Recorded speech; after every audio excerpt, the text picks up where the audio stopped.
Okay, so we'll go through the retirement as well as two kind of unique rumors.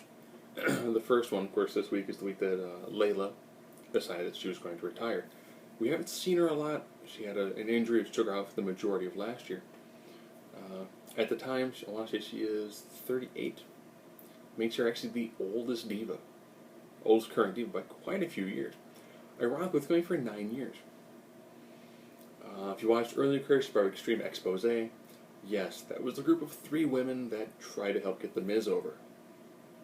Took 3 women. Only one of which is still currently wrestling. We know her as Brooke Adams, Brooke Tessmacher. Phenomenal work in TNA. She's probably known, if you don't know from Extreme Expose, from her time out with Lay Cool. She also danced with Fandango for a little while, which is nice because he had an actual dancer. She, of course, is from the Diva Search era, which is coming back potentially. She was decent in the ring. I'm not going to say that she's like a Becky Lynch or she's a Charlotte or Sasha Banks, but she was very good. Her time in Lay Cool was actually really interesting. That's when you had 2 women who shared the women's championship belt. They did kind of a Mean Girls thing. They had some moments they were good and other moments where they were laughably bad. That's the Piggy James time. So I wish her well and I guess, since she retired, I guess you could still see her future endeavors, because she was never actually released. So hopefully you have a great time later on, and potentially you might come to a WizCon event where a lot of retired wrestlers tend to go. Get some autographs. Now 2 rumors. The Adam Rose gimmick might finally be done. Thank you. He might be returning, as sources of Ray LaPon, might be returning to the Leo Kruger days. Leo Kruger cut a nice promo, nice and creepy. Think of it like a Wyatt-esque promo with no smoke machine, but with more of like a William Shatner sort of delivery. So you've got these really short sentences with a really good dramatic pause thrown into them. With just a really great top lighting. He essentially was a South African poacher sort of character, which is different. Hard to do on the main roster, but I will say he has been working out hard. You can look at him and he looks like he has shredded some fat and he's packed on some really good muscle. He'd be unique to see in the Wyatt family. So there's a talk of him redoing the Leo Kruger gimmick and potentially joining the Wyatts. For a while, I've pitched that the Wyatts should be used to take wrestlers that are either floundering but have potential and use that as the catalyst to make them better wrestlers. He would also be a unique portion in that team because he would be the smaller guy.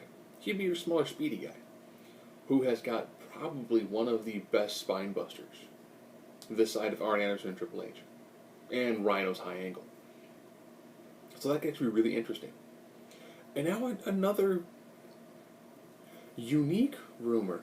Apparently, when they first pushed the idea of Brock Lesnar, they mentioned he was going to be a gay character. So Brock Lesnar would have done the babyface bit, but he would have been revealed to have been gay. I have no idea how you pull off the way the E would do it, gay Brock Lesnar.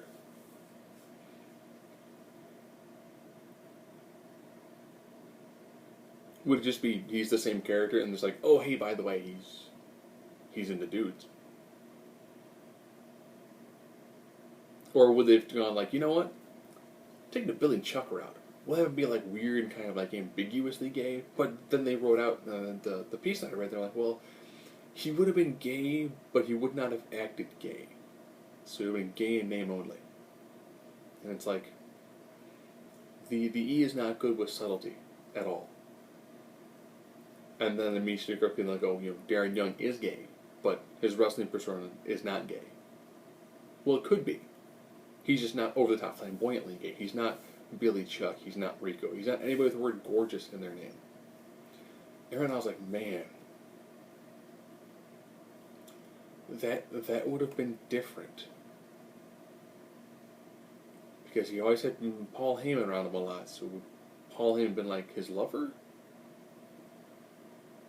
would have just been weird because it's hard to picture Brock Lesnar with everything that they've done with him, and then just kind of like, oh, and he's gay.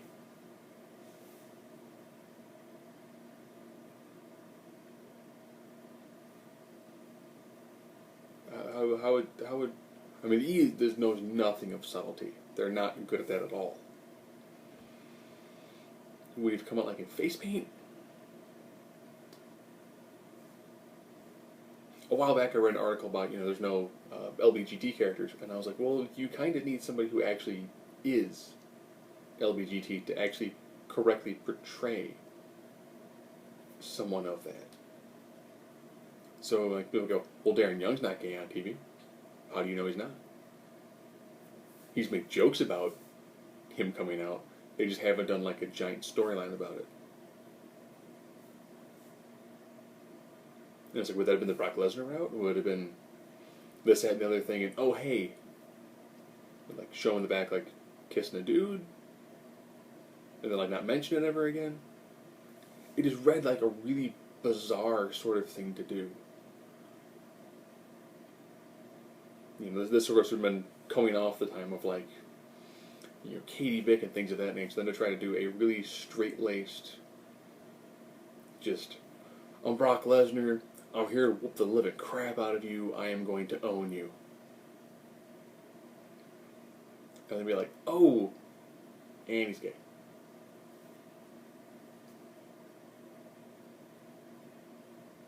It's like, that would have felt like would have made no sense. Especially in fact, we're talking early 2000s, where you're a Mexican. Okay, here's your lowrider, or here's your John Deere tractor.